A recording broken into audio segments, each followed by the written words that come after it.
నమస్కారం. City news తెలుగుకి స్వాగతం. ముందుగా ముఖ్యాంశాలు.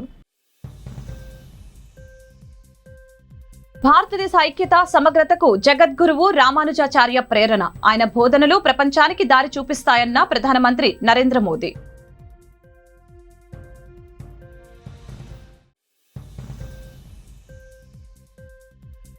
ముఖ్యమంత్రి వైఎస్ జగన్మోహన్ రెడ్డితో పీఆర్సీ సాధన సమితి సమావేశం. మంత్రివర్గం ఉపసంఘంతో 2 రోజుల పాటు సుదీర్ఘంగా జరిగిన చర్చలు ఫలించడంతో సమ్మె నిర్ణయాన్ని ఉపసంహరించుకున్న పీఆర్సీ సాధన సమితి.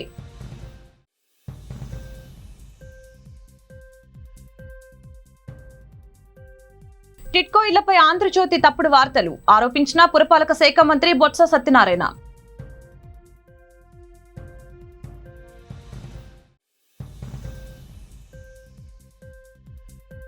అభివృద్ధి చెందుతున్న ఆంధ్రప్రదేశ్ రాష్ట్రానికి కేంద్ర ప్రభుత్వం అన్ని విధాలుగా అండగా ఉంటుంది. విజయవాడలో వెల్లడించిన ఆర్థిక శాఖ సహాయ మంత్రి భగవత్ కిషన్ రావు కరాడ్.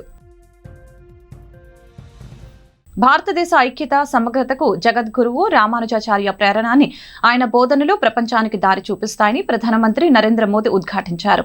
సద్గుణాలతోనే లోక కళ్యాణం జరుగుతుందని, జాతులతో కాదని పేర్కొన్నారు. దేశంలో ఎలాంటి వివక్ష లేకుండా అందరూ అభివృద్ధి చెందాలని, భేదాభిప్రాయాలు లేకుండా ప్రతి ఒక్కరూ సామాజిక న్యాయం పొందాలని అన్నారు. సబ్కా సాత్ సబ్కా వికాస్, సబ్కా విశ్వాస్, సబ్కా ప్రయాస్ మంత్రంతో కొత్త భవిష్యత్తుకు పునాదులు పడతాయని, శతాబ్దాలుగా వేధింపులకు గురవుతున్న వారంతా అభివృద్ధిలో భాగస్వాములు కావాలని పిలుపునిచ్చారు. రామానుజుల విగ్రహంతో భారతదేశం మానవ శక్తిని, స్ఫూర్తిని పొందుతుందని, జ్ఞానం, వైరాగ్యం, ఆదర్శాలకు ఈ విగ్రహం చిహ్నమని పేర్కొన్నారు. దేశంలో అమలు చేస్తున్న అభివృద్ధి పథకాలతో దళిత, గిరిజన, బహుజన మహిళలు, ఇతర అసహాయులందరికీ న్యాయం జరుగుతుందని వివరించారు. ముచ్చింతల్లోని శ్రీరామనగరంలో సమతామూర్తి స్ఫూర్తి కేంద్రంలో పర్యటించి ప్రధాని అక్కడ సభలో ప్రసంగించారు. ఈ కార్యక్రమంలో గవర్నర్ తమిళిసై సౌందరరాజన్, కేంద్ర మంత్రి కిషన్ రెడ్డి, మై హోం రామేశ్వరరావు తదితరులు పాల్గొన్నారు. करते हुए इस समय प्रधानमंत्री नरेंद्र मोदी धर्मपरायण स्वरूप में पहुंच रहे हैं। विशिष्टाद्वैतवाद के प्रवर्तक, संत, महापुरुष, महान समाज सुधारक रामानुजाचार्य की प्रधानमंत्री इस समय भद्रवेदी पर पहुंच चुके हैं और आप देख सकते हैं कि किस तरीके से 36 हाथियों को इस भद्रवेदी पर स्थापित किया गया है और इस स्वर्ण कमल जैसी सदृश पंखुड़ियों पर भगवान की ये पूरी मूर्ति है और भगवान रामानुजाचार्य यहाँ पर पद्मासन की मुद्रा में है और विशिष्ट मुद्रा उनकी जो है वो आराधना करती हुई मुद्रा है और अपने आप में ये मूर्ति और ये पूरा का पूरा प्रांगण, पूरा का पूरा परिसर विशिष्ट रूप में अलौकिक और आध्यात्मिक संचेतना से आपको भर देगा यहाँ पर आने पर। और भगवान रामानुजाचार्य के जो वहाँ पर प्रतिरूप है, इस मूर्ति के नीचे एक छोटा प्रतिरूप रखा गया है, उसकी आराधना कर रहे हैं और पुष्पांजलि अर्पित कर रहे हैं। कार्यांजलि के रूप में राष्ट्र निर्माण करते हैं प्रधानमंत्री नरेंद्र मोदी। धर्मपरायण रूप में भारत भारतीयता के ध्वजवाहक के रूप में, सनातन संस्कृति के संवाहक के रूप में इस समय पुष्पांजलि अर्पित कर रहे हैं रामानुजाचार्य जी को, जो कि भारत में सामाजिक कुरीतियों को समाप्त करने वाले, समता के सिद्धांत को स्थापित करने वाले और साथ ही साथ सभी का పీఆర్సీ సాధన సమితి నేతలు ముఖ్యమంత్రి జగన్ కు ధన్యవాదాలు తెలిపారు. తాడేపల్లిలోని క్యాంపు కార్యాలయానికి వెళ్లిన ఉద్యోగ సంఘాల నేతలు బండి శ్రీనివాసరావు, బొప్పరాజు వెంకటేశ్వర్లు, వెంకటరామిరెడ్డి, సూర్యనారాయణ సీఎంను కలిశారు. ప్రభుత్వ సలహాదారు సజ్జల, మంత్రి బుగ్గన, సీఎస్ కూడా అక్కడే ఉన్నారు. ఉద్యోగుల డిమాండ్లు పరిష్కరించినందుకు సీఎం జగన్ కు పీఆర్సీ సాధన సమితి నేతలు ధన్యవాదాలు తెలిపారు. ఉద్యోగుల సమస్యలపై సానుకూలంగా స్పందించారని ఉద్యోగ సంఘాల నేతలు అన్నారు. సిపిఎస్ రద్దుతో సహా అనేక అంశాల్లో స్పష్టత ఇచ్చారని ఉద్యోగ సంఘ నేతలు తెలిపారు. ఉద్యోగుల ఆవేదనను సీఎం జగన్ అర్థం చేసుకున్నారని, అన్ని అంశాల్లో వెసులుబాటు కల్పించారని అన్నారు. మేము అంటే అన్ని డిమాండ్లలో కొంత కాంప్రమైజ్ మేము కావాల్సి ఉంది, గవర్నమెంట్ కొద్దిగా తగ్గాల్సింది, కానీ మేము ఎక్కువ కాంప్రమైజ్ అయ్యే అవకాశం లేకుండానే మేము పెట్టిన డిమాండ్లు చాలా వరకు అంటే 1-2 తప్ప మిగతా చాలా అంశాల్లో ప్రభుత్వం సానుకూలంగా స్పందించి మేము అనుకున్నట్లుగానే మాకు నిర్ణయం రావడం జరిగింది. సచివాలయంలో పనిచేసే అందరు ఉద్యోగులకు అంటే రీలొకేటెడ్ అనే పదం లేకుండా సచివాలయంలో పనిచేసే ఉద్యోగులందరికీ, హెచ్ఓడిస్లో పనిచేసే ఉద్యోగులందరికీ కూడా 24% హెచ్ఆర్ఏను కొనసాగిస్తూ నిర్ణయం తీసుకునేందుకు ప్రభుత్వానికి కృతజ్ఞతలు తెలియజేస్తున్నాం. 4 చైర్మన్లను కలిసి ప్రభుత్వం సానుకూలంగా స్పందించి మేము అడిగిన వాటిలో చాలా వరకు మంచి నిర్ణయాలు మేము ఊహించినట్టుగా ఇచ్చింది కాబట్టి సమ్మె చేయాల్సిన అవసరం లేదని మేము భావిస్తూ సమ్మెను విరమించుకుంటున్నాం. Thank you. ఉద్యోగ సమస్యలపై మంత్రుల కమిటీ కొనసాగుతుందని, ఏ సమస్య ఉన్నా కమిటీకి చెప్పుకోవచ్చని, అవసరమైతే నేరుగా తనతోనే మాట్లాడవచ్చని ముఖ్యమంత్రి ఇచ్చిన హామీపై ఉద్యోగ సంఘం నేతలు హర్షం వ్యక్తం చేశారు. 4 జేఏసీలు ఒకే వేదిక మీదకి వచ్చి మా యొక్క పిఆర్సీ మరియు దానికి అనుబంధంగా ఉన్నటువంటి సమస్యల పరిష్కారాని కోసం ఇప్పటికే ఐక్య ఉద్యమ కార్యాచరణ చేపట్టడం, అందులో భాగంగా రేపు అర్ధరాత్రి నుంచి సమ్మెలోకి వెళ్ళాలని నిర్ణయించుకున్నటువంటి సందర్భంగా మేము గతంలో మాదిరిగానే సాధారణంగా చర్చలు జరుగుతాయని భావించాం. కానీ సమస్యకి పరిష్కారం దిశగానే మంత్రుల కమిటీ అందరూ కూడా ముందుకు వచ్చి చర్చించడం అనేది చాలా సంతోషాన్ని కలిగించింది. ప్రధానంగా మేము ఎప్పటివరకు కోరుతున్నటువంటి పిఆర్సీ నివేదిక ఏదైతే ఉందో ఆ నివేదికని రేపు ఉత్తర్వులతో పాటే మా నివేదికని వెంటనే ఇస్తామని చెప్పి చర్చల సందర్భంగా మేము ఇప్పటివరకు కోరుతున్నటువంటిది. దాంట్లో అనేక రకాలైనటువంటి మా స్కేల్స్ కానివ్వండి, అదేవిధంగా ఆర్టీసీ ఉద్యోగులకు సంబంధించిన కానివ్వండి, ఇవన్నీ ఉన్నటువంటి నేపథ్యంలో ఇప్పటివరకు సాంప్రదాయంగా వస్తున్నటువంటి పద్ధతిని నివేదికను బయటపెట్టి ఇస్తామని చెప్పడం చాలా సంతోషం కలిగించింది. ఏదైతే ఇప్పటివరకు మేము పిఆర్సీ సాధన సమితి పక్షాన సమ్మె నోటీసుని జారీ చేసినామో దాన్ని మరి సమ్మె నోటీసుని ఉపసంహరించుకుంటూ ఉద్యోగుల భాగస్వామ్యం చర్చలతోనే భవిష్యత్తులో నిర్ణయాలు తీసుకుంటామని చెప్పారు. ఉపాధ్యాయ సోదరులు కూడా మంచి మనసుతో అర్థం చేసుకోవాలని ఉద్యోగ సంఘాల నేతలు పిలుపునిచ్చారు. ఎందుకంటే ఇంత డబ్బులు ఒక్కొక్కసారి ఇవ్వాలి అని అంటే గెట్స్ ఎక్స్ట్రీమ్లీ టైట్ గా ఉన్న సిచ్యువేషన్స్ కనిపిస్తా ఉన్నాయి. దాన్ని కూడా యాక్సెప్ట్ చేసినందుకు కూడా మనస్ఫూర్తిగా కూడా thank you from our end also. And what ever it is, let's all work together in one direction as one. నేను ఇంతకు ముందే నేను చెప్పిన అసలు ఈ పరిస్థితులు కన్నా ఈ మాదిరిగా లేకపోయిందంటే we would have not had this conversation like this. అసలు మీరంతా నాకు సంతోషంగా నా దగ్గరికి వచ్చే చాలా చాలా సంతోషంగా నా దగ్గరికి వచ్చే పరిస్థితి క్రియేట్ అయి ఉండేది. ఎందుకంటే చేయగలిగితే నేను నా అంత లిబరల్ గా కూడా ఎవరు ఉండరు. అండ్ దట్టు నేను మనస్ఫూర్తిగా నమ్మేది ఒకటి, మీరు లేకపోతే నేను లేను. బికాస్ వాట్ ఎవర్ స్కీమ్ మనం ప్రజలకు మంచి చేయడానికి ట్రాన్స్పరెంట్ గా నేను ఇక్కడ బటన్ నొక్కి కరప్షన్ లేకుండా వివక్ష లేకుండా ఇవ్వాలని నేను తాపత్రయపడతా ఉన్నాను. అది డెలివరీ మెకానిజం వల్ల మీరు చేయలేకపోతే వ్యవస్థలో nothing can be done by me. All the very best. And మంచి జరగాలని మనస్ఫూర్తిగా మరొకసారి కూడా కోరుకుంటాను. పీఆర్సీ విషయంలో చేయగలిగినదంతా చేశామని ఏపీ ప్రభుత్వ సలహాదారు సజ్జల రామకృష్ణారెడ్డి అన్నారు. ఆదివారం ఆయన మీడియాతో మాట్లాడారు. ఇలాంటి ఆర్థిక పరిస్థితుల్లోనూ వారికి చేయాల్సింది చేశామని పేర్కొన్నారు. హెచ్ఆర్ఎస్ ల్యాబుల విషయంలోనూ సానుకూలంగా చేశామని అన్నారు. చర్చల్లో పాల్గొన్న టీచర్ల నేతలు అప్పుడే చెప్పి ఉంటే బాగుండేదని అన్నారు. ఉపాధ్యాయులు అడిగినవి కూడా చేశాం. అందరినీ సంతోషంగా ఉంచాలన్నదే ప్రభుత్వ లక్ష్యం. కోవిడ్ పరిస్థితుల్లో కూడా 10,000 కోట్లకు పైగా అదనంగా ఖర్చు పెడుతున్నాం.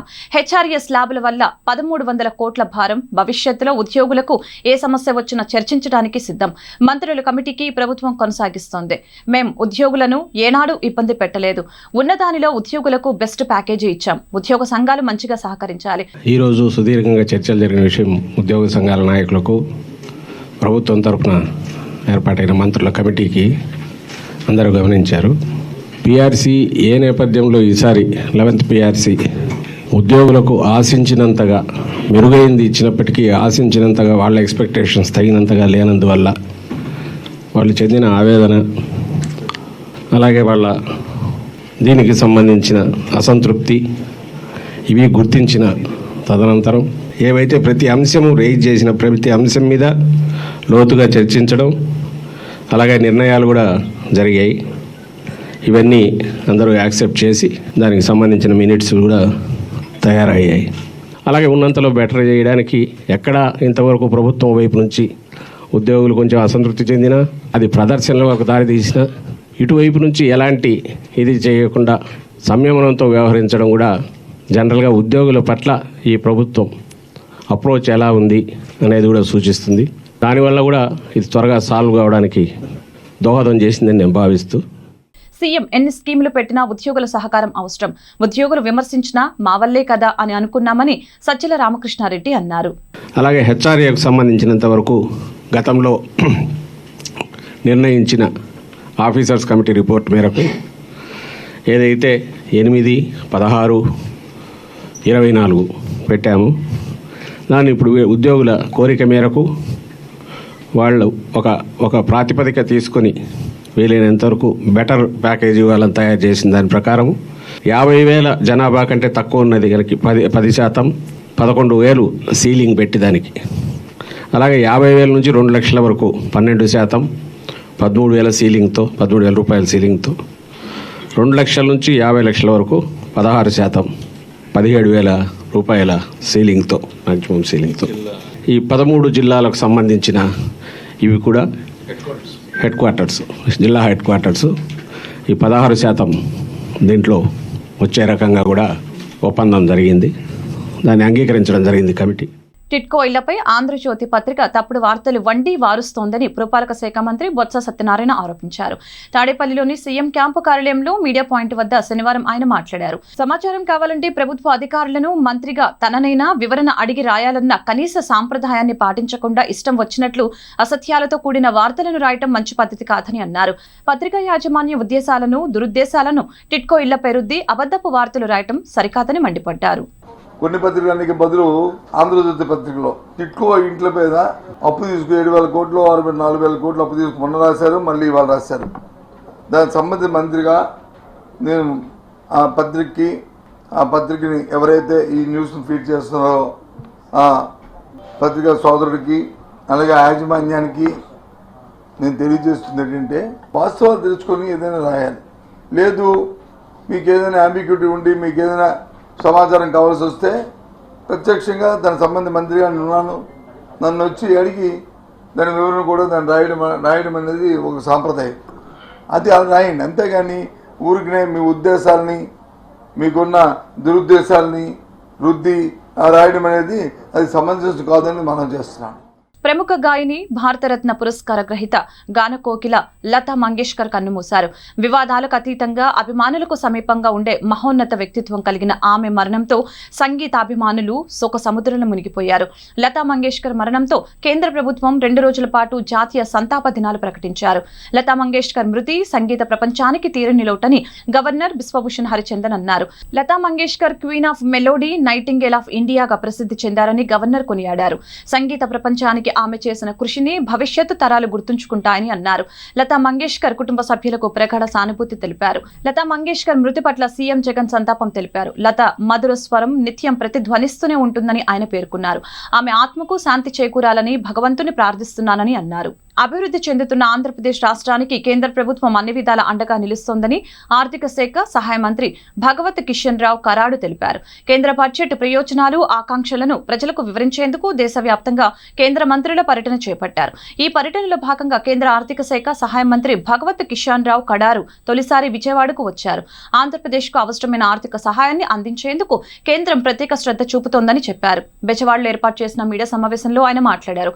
గత ఆర్థిక సంవత్సరంలో జాతీయ రహదారుల అభివృద్ధికి కేంద్రం భారీగా నిధులు అందజేసిందని వివరించారు. ఆయుష్మాన్ భారత్ పథకం క్రింద ఆసుపత్రులకు 60% నిధులు సమకూరుస్తుందని తెలిపారు. పోలవరం ప్రాజెక్టు కోసం ఇప్పటికే 12,000 కోట్ల రూపాయలు అందించిందన్న మంత్రి రైల్వే ప్రాజెక్టులకు పెద్ద సంఖ్యలో నిధులు సమకూరుస్తుందని తెలిపారు. 100 years after independence. So considering this fact, the different schemes which started earlier, some new schemes which are started now, the budget prepared is including all the things. This budget is for everybody, a common man, a farmer, youth, woman, small industrialists, MSMEs, industrialists and all sectors of the society are involved in this budget, and she has given importance to all sectors also, like farms, tourism, irrigation, drinking water, health, all sectors are covered. ప్రభుత్వ ఆధిపత్య ధోరణిలో ఉద్యోగులకు ఊరట దక్కలేదని Janasena party అధినేత పవన్ కళ్యాణ్ అన్నారు. ప్రభుత్వ ఉద్యోగుల జీత భత్యాలకు సంబంధించిన డిమాండ్ల పరిష్కారానికి రాష్ట్ర ప్రభుత్వం చిత్తశుద్ధి కనపరచకుండా ఆధిపత్య ధోరణితో వెళ్లిందని ఒక ప్రకటనలో ఆవేదన వ్యక్తం చేశారు. దీనివల్ల ఉద్యోగులకు ఊరట లభించలేదని చెప్పారు. ఫిట్మెంట్, గత హెచ్ఆర్ఏ కొనసాగింపు, అశుతోష్ మిశ్రా నివేదిక ఇవ్వటం లాంటి ప్రధాన డిమాండ్లతో విజయవాడలో ఉద్యోగులు ఉవ్వెత్తున చేసిన భారీ ర్యాలీ ప్రతి ఒక్కరిని ఆలోచింపచేసిందని తెలిపారు. తూర్పుగోదావరి జిల్లా తుని మండల పరిషత్లో ఎంపీపీ బొప్పన రాము అధ్యక్షతన బడ్జెట్ మరియు సాధారణ సర్వసభ్య సమావేశం నిర్వహించారు. ముందుగా 16.91 కోట్ల బడ్జెట్ ను సర్వసభ్య సమావేశంలో ప్రవేశపెట్టారు. సభ్యులు ఏకగ్రీవంగా ఆమోదించారు. అనంతరం సాధారణ సమావేశం జరిగింది. ఈ సమావేశంలో సభ్యులు లేవనెత్తిన ప్రశ్నలకు అధికారులు సమాధానం తెలియజేశారు. పంచాయతీ, వ్యవసాయం, విద్య, వైద్యంకు సంబంధించిన మౌలిక సదుపాయాల కల్పనకు కృషి చేస్తామని ఎంపీపీ రాము పేర్కొన్నారు. అధికారులు మరింత బాధ్యతతో మండల అభివృద్ధికి కృషి చేయాలని ఆయన తెలిపారు. ఈ కార్యక్రమానికి ఎంపీటీసీలు, సర్పంచ్లు, వైస్ ఎంపీపీలు, జెడ్పీటీసీలు పోతల సూర్యమణి, మార్కెట్ యార్డు చైర్మన్ కొయ్య మురళి, వైసీపీ నాయకులు, అధికారులు తదితరులు పాల్గొన్నారు.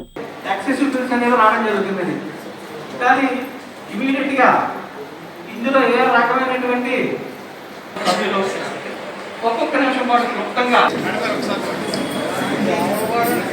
వారిని మీరు ఐడెంటిఫై చేసి ఇన్ టైంలో రాకపోతే ఖచ్చితంగా కంప్లైంట్ ఇవ్వండి సార్, తగు యాక్షన్ తీసుకుంటామని చెప్పేసి ఎలక్ట్రికల్ డిపార్ట్మెంట్ వారు ఇష్యూ ఏంటంటే ఎవరైతే బిల్ తీసుకోవడానికి వస్తున్నారో ఇన్ టైంలో రావట్లేదు, ఎవరైతే బిల్ తీసుకొస్తున్నారో వాళ్ళందరికీ కూడా మేము నోటీస్ ఇవ్వడం జరిగిందండి. ఇకపై డాక్టర్ని చంపుతానంటూ బెదిరించి 70 లక్షలు డిమాండ్ చేసిన ముఠాను కొత్తపేట పోలీసులు అరెస్టు చేశారు. గతంలో డాక్టర్ వద్ద పనిచేసిన అసిస్టెంట్ గణేష్ తన స్నేహితులతో ముఠాగా ఏర్పడి బెదిరింపులకు పాల్పడుతున్నట్లు పోలీసులు గుర్తించారు. ఈజీ మనీ కోసం గణేష్, అతని స్నేహితులు దేవిప్రసాద్, మధుసూదన్ రావు, అక్బర్ బాషాతో కలిసి పలుమార్లు డాక్టర్ని బెదిరించారు. విచారణ చేపట్టిన ఈస్ట్ డీఎస్పీ సీతారామయ్య నిందితులను అరెస్టు చేశారు. ఈ మేరకు ఈస్ట్ డీఎస్పీ సీతారామయ్య మీడియా సమావేశం నిర్వహించి నిందితుల వివరాలను వెల్లడించారు. ఆయుష్ వైద్యాధికారి డాక్టర్ ఆర్ శ్రీనివాసరావు ఆధ్వర్యంలో ములకలూరు గ్రామంలోని జెడ్పీహెచ్ స్కూల్ నందు మహిళలకు క్యాన్సర్ పై అవగాహన కార్యక్రమం నిర్వహించారు. ప్రభుత్వ ఆయుర్వేదిక వైద్యులు డాక్టర్ ఆర్ శ్రీనివాసరావు మాట్లాడుతూ మహిళల్లో రొమ్ము క్యాన్సర్, గర్భాశయ క్యాన్సర్ ఈ రెండు 75% ఉంటుందని తెలిపారు. అజ్ఞానం, భయం, సామాజిక కలంకం కారణంగా 85% కేసులు చివరి దశలో ఉన్నాయని అన్నారు. ప్రతి స్త్రీకి రొమ్ము క్యాన్సర్ వచ్చే ప్రమాదం అధిక బరువు ప్రమాదాన్ని పెంచుతుందని, కొవ్వు పదార్థాలు, మాంసాన్ని అధికంగా తినటం తగ్గించాలని అన్నారు. ఈ కార్యక్రమంలో హెచ్ఎం శ్రీలత, ఉపాధ్యాయులు, ఆశా వర్కర్లు, అంగన్వాడీ టీచర్లు, మహిళలు, గర్భిణీలు, బాలింతలు, ఆయుష్ సిబ్బంది, రాజశేఖర్ పాల్గొన్నారు.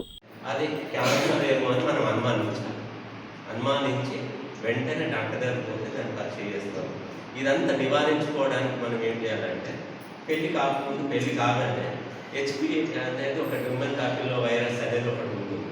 దానికి వ్యాక్సిన్ వేస్తాం. గర్భాశయ క్యాన్సర్ కాకుండా ఇప్పుడు అది పర్చేజ్ చేసి మనకు వ్యాక్సిన్ వేస్తాం. అది వేయించుకుంటే మనకు ఆ గర్భాశయ క్యాన్సర్ రాకుండా ఉంటుంది.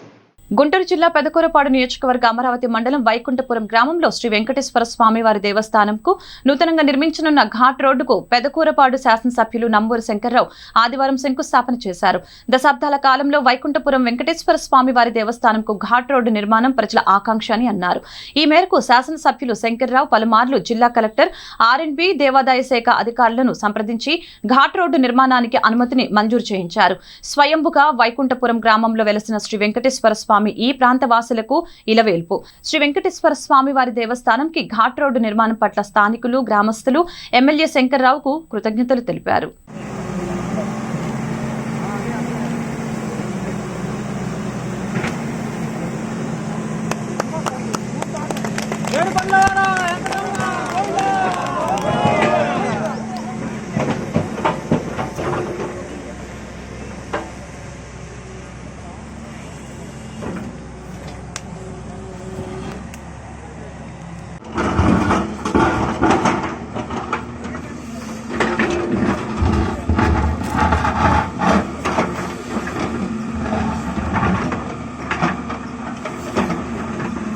నాంచారమ్మ చల్లని దీవెనలతో కాలనీ సుభిక్షితంగా ఉండాలని సతీష్ శర్మ పేర్కొన్నారు. పొన్నూరు నియోజకవర్గం సెలపాడు గ్రామంలో నాంచారమ్మ తల్లి బొడ్డురాయి గణపతి ప్రతిష్టల మహోత్సవం ఆదివారం కన్నుల పండుగ జరిగింది. ఈ కార్యక్రమంలో పొన్నూరు శాసనసభ్యులు కిలారి రోసయ్య హాజరై భక్తి శ్రద్ధలతో అమ్మవారిని దర్శించుకున్నారు. దూర సుదూర ప్రాంతాల నుంచి భక్తజనం అమ్మవారి దర్శనార్థం ఆలయానికి పోటెత్తారు. ఈ సందర్భంగా సతీష్ శర్మ వివరాలను మీడియాకు వెల్లడించారు. శ్రీ మహాగణపతయే నమో నమః.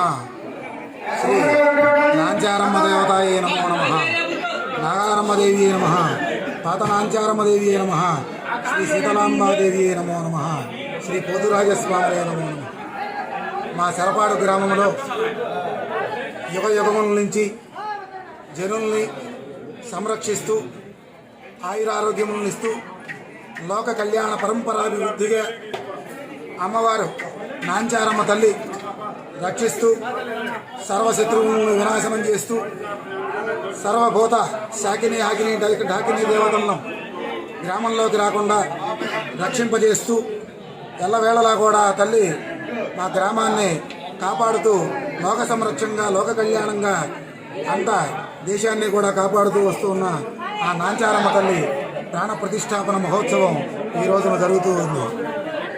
కావున ఈ రోజున ఆ అమ్మవారిని ప్రతిష్ఠించుకోవటం దినదిన పరంపరాభివృద్ధిగా మా దేవాలయం అభివృద్ధి చెందుతూ జనులు భక్తుల యొక్క సహాయ సహకారములతో నాంచారమ్మ తల్లి దేవస్థానము ఇంకా దినదినాభివృద్ధిగా ఇలాగే ఉండాలని కోరుకుంటూ ఈ రోజున అమ్మవారి ప్రాణప్రతిష్ఠాపన మహోత్సవం అమ్మవారి యొక్క అనుగ్రహంతో సర్వత్రా కూడా లోకమంతా కూడా సుఖంగా ఉండాలని కోరుకుంటూ ఈ ప్రతిష్ఠ కార్యక్రమాన్ని ఎంతో వైభోగంగా ఆచరింపజేస్తూ ఉన్నాం.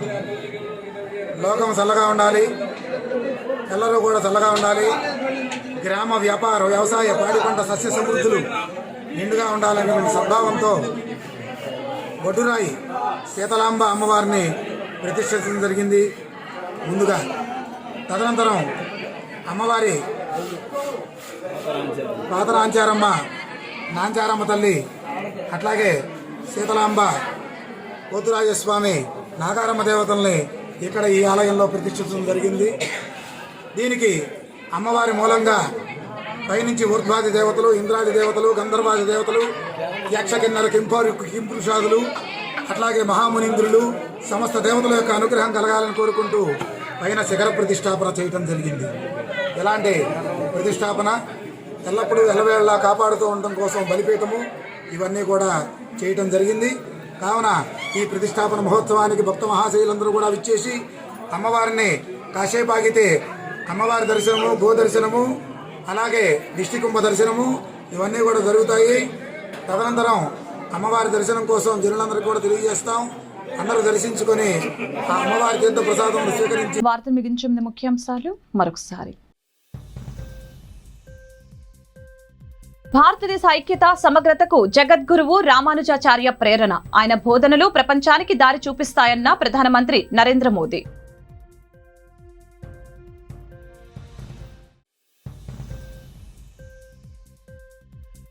ముఖ్యమంత్రి వైఎస్ జగన్మోహన్ రెడ్డితో పీఆర్సీ సాధన సమితి సమావేశం. మంత్రివర్గం ఉపసంఘంతో 2 రోజుల పాటు సుదీర్ఘంగా జరిగిన చర్చలు ఫలించడంతో సమ్మె నిర్ణయాన్ని ఉపసంహరించుకున్న పీఆర్సీ సాధన సమితి.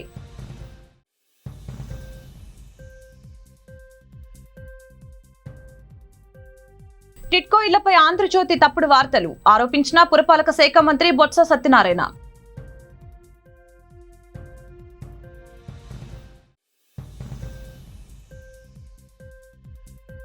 అభివృద్ధి చెందుతున్న ఆంధ్రప్రదేశ్ రాష్ట్రానికి కేంద్ర ప్రభుత్వం అన్ని విధాలుగా అండగా ఉంటుంది. విజయవాడలో వెల్లడించిన ఆర్థిక శాఖ సహాయ మంత్రి భగవత్ కిషన్ రావు కరాడు. ఈ వార్తలు ఇంతటితో సమాప్తం. మరొక బులెటిన్ మళ్ళీ కలుద్దాం. నమస్కారం.